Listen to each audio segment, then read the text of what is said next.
একটা সময় ছিল যখন কোথাও যেতে পারতাম না, ঘুরতে পারতাম না। বাচ্চা হবার পর বাচ্চাকে নিয়েই সারাটা দিন ঘরের ভেতরেই কাটাতে হতো একা একা। অনেক কষ্ট হতো, অনেক খারাপ লাগতো একা একা। ইচ্ছে হতো কোথাও ঘুরতে যেতে, কিন্তু বাচ্চাটাকে রেখে আর যেতে পারতাম না। আসলে যারা নতুন নতুন মা হয় তারাই এই কষ্টটা বোঝে। আর সবচাইতে বড় কথা হচ্ছে, সবচাইতে কষ্টের বিষয় হচ্ছে একা একা বাচ্চা সামলানো। এর চাইতে কষ্টের আর কিছু হয় না। যারা এই অভিজ্ঞতার সম্মুখীন হয়েছে তারাই একমাত্র বুঝবে, অন্য সকলেই হা হা হি হি করে উড়িয়ে দিবে। ওই সময়টাতে প্রত্যেকটা হাজবেন্ডেরই দরকার বউকে একটু আগের তুলনায় বেশি সময় দেবার। তাহলে বাচ্চার মাও সুস্থ থাকবে, ভালো থাকবে, মন মানসিকতা ভালো থাকবে এবং বাচ্চাও সুস্থ থাকবে। মা সুস্থ তো বাচ্চা সুস্থ। মা বাচ্চা সুস্থ ভালো থাকলে আপনার সংসারটাও শান্তিতে ভরে থাকবে। আর যদি তা না হয় তাহলে আপনার সংসারে ঘূর্ণিঝড় নেমে আসবে নতুন নতুন মা বাবাদের। তাই নতুন বাবাদের উদ্দেশ্যে একটি কথাই বলতে চাই, আপনার সহধর্মিণীকে নতুন নতুন মা হবার পর অনেকটাই সময় দেবার চেষ্টা করবেন, যতটা আপনার দেওয়া সম্ভব। কারণ এই সময়টাতে আপনার সহযোগিতা সে সবচাইতে বেশি আশা করে থাকে। আর আমার বাচ্চাটা হয়েছিল হচ্ছে সময়ের 1 মাস আগে, মানে যে ডেটটা দিয়েছিল ডক্টর সেই ডেটের 1 মাস আগে হয়েছিল। সেই কারণে ওজনেও অতটা ভালো ছিল না, মাত্র 2 কেজি 500 গ্রাম হয়েছিল আমার বাচ্চাটা। বাবাইটা হওয়ার পরে 5 মাস বেশ সুখেই কাটছিল আমাদের, কিন্তু 5 মাস পরে তার প্রথম ঠান্ডা লাগলো। এত বেশি ঠান্ডা লাগলো, ডক্টরের ওষুধে আর কাজ হলো না। একদিন রাতের বেলায় কাশতে কাশতে তার দম বন্ধ হয়ে আসছিল। এমন সময় খুব দ্রুত অ্যাম্বুলেন্স ফোন দিয়ে আমরা চলে গেলাম হসপিটালে। প্রথমে আমরা যে হসপিটালটাতে গেলাম সেই হসপিটালটা দেখতে পেলাম যে কোনো সিট খালি নেই। সেই জন্য আমরা পরবর্তীতে গাড়ি ঘুরিয়ে আরেকটি হসপিটালের উদ্দেশ্যে রওনা হলাম। সেই হসপিটালটিতেও পৌঁছে গেলাম কিছুক্ষণের মধ্যেই।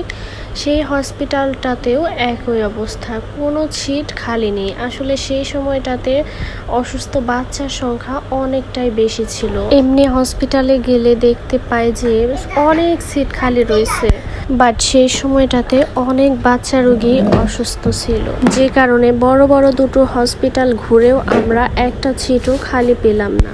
এরপর আমরা যে হসপিটালটিতে যাওয়ার কোনো কথাই ছিল না সেই হসপিটালটিতেই চলে গেলাম। কি আর করব, অন্য সব শিশু হসপিটালে তো সিট খালি নেই। এরপর আমার ছেলের বাবা তার এক ফ্রেন্ডকে ফোন দিয়ে তার এক পরিচিত হসপিটালে আমার বাচ্চাটিকে ভর্তি করলো। ভর্তি করার পরই ডাক্তার তার অবস্থা খারাপ দেখে অক্সিজেন দিল, স্যালাইন দিল, ক্যানুলা করলো। মাত্র 5 মাসের বাচ্চাটা কত যে কান্না করলো। আসলে হসপিটালে গেলেই বাচ্চাদের ক্যানুলা করা দেখলে এত যে খারাপ লাগে কি আর বলবো। শুধু আমার ছেলের জন্য না, প্রত্যেকটা বাচ্চার জন্যই অনেক কষ্ট লাগে। কিছু কিছু বাচ্চাকে দেখলাম মানে জন্মের পরই 1 মাসও হয়নি ভর্তি করছে, ক্যানুলা করছে। ছোট ছোট বাচ্চা দেখে কি খারাপ লাগে। আল্লাহর কাছে তখন একটা কথাই বললাম, আল্লাহ ছোট বাচ্চাদের তুমি কোনো অসুখ বিসুখ দিও না, বাচ্চার বাবা মাদের অসুখ বিসুখ দিও, বাচ্চারটা বাচ্চার বাবা মাকে দিও। এরপর আমরা 5 দিন ভর্তি থাকার পরে আমার বাচ্চার অবস্থায় একটু ভালো হলো। এরপর আমরা হসপিটাল থেকে চলে আসলাম। এটা কিন্তু একটা বাস্তব কাহিনী, এটা আমাদেরই জীবনের কাহিনী, সেটাই বললাম, কেউ আবার গল্প মনে করবেন না। তা যাই হোক, রাত ছাড়া আমরা ঘুরতে পারি না। আজকেও ঘুরতে এসে রাত হয়ে গেল, দেখতে পাচ্ছেন। রাতের বেলায় চলে আসছি আমরা সকলেই মিলে, মানে আমার ছেলে, ছেলের বাবা আর আমি 3 জন এসেছি একটি রেস্টুরেন্টে।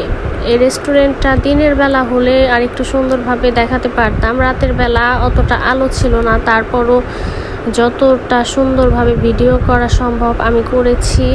দেখুন, গেটের সামনেই রয়েছে ফুল গাছ। এই ফুল গাছটার কাছে আমার বাবা এটা দৌড় দিয়ে চলে গেছে। আসলে ফুল গাছটা ফুলে ফুলে ভরা, অনেক সুন্দর লাগছিল। আমরা ওখানে দাঁড়িয়েছিলাম, এদিকে আমার ছেলের বাবা খাবারের অর্ডার দিচ্ছিল। খাবারের অর্ডার দেওয়ার পরে আমরা গিয়ে বসলাম টেবিলে। বাহিরেই একটা টেবিল নিয়েছি আমরা, যেহেতু গরম বাহিরে ভালো লাগবে সেই জন্য বাহিরে টেবিল নিয়েছি। আজকে খাবো চিকেন রোল এবং থাই স্যুপ। এই দুটো খাবারই আমার অনেক পছন্দের। আমি যখনই কোনো রেস্টুরেন্টে যাই আমার এই স্যুপটা খেতেই হবে। আমার খুবই পছন্দের এই স্যুপটা। সন্ধ্যার আগেই আমরা বাসা থেকে খেয়ে বের হয়েছি, সেই জন্য ভারী কিছু না নিয়ে আমরা হালকা পাতলা কিছু অর্ডার দিয়েছিলাম। সেই অর্ডারের জিনিসগুলো চলে এসেছে, এখন আমরা খাবো। দেখুন থাই স্যুপটা এইভাবে দেয় কখনো কোথাও দেখিনি। তারা আসলে স্যুপটা গরম রাখার জন্য নিচে একটা ছোট চুলার মতো করে আগুন জ্বালিয়ে দিয়েছে, যেন বেশিক্ষণ টাইম এই স্যুপটা গরম থাকে। এখানে যেহেতু ফ্যানের নিচে বসেছি ঠান্ডা হয়ে যাবে এমনি দিলে, সেই জন্য একটু আগুন জ্বালিয়ে দিয়েছে যেন আগুনটা জ্বলতে থাকে আর স্যুপটাও যেন ঠান্ডা না হয়ে যায়। দেখুন একটি পিরিজে করে আমি স্যুপটা বেড়ে নিলাম। এটা এখন আমার ছেলেকে দিতে হবে আগে। সে দেখার পর থেকেই বলতেছে আমাকে দাও আমাকে দাও, সেই জন্য তাকে আগে দিয়ে দিলাম। এরপর আমরা সকলেই রোল এবং স্যুপ খেয়ে শেষ করে ফেলেছি। এবার বাসায় যাবার পালা। বের হয়ে পড়লাম বাসার উদ্দেশ্যে। দেখুন গেটের সামনে চলে এসেছি, এখন চলে যাব বাসায়। আজকের মতো এই পর্যন্তই বন্ধুরা। সকলেই ভালো থাকবেন, সুস্থ থাকবেন, আমার ভিডিওগুলো দেখবেন, লাইক কমেন্ট শেয়ার করে পাশেই থাকবেন। আল্লাহ হাফেজ।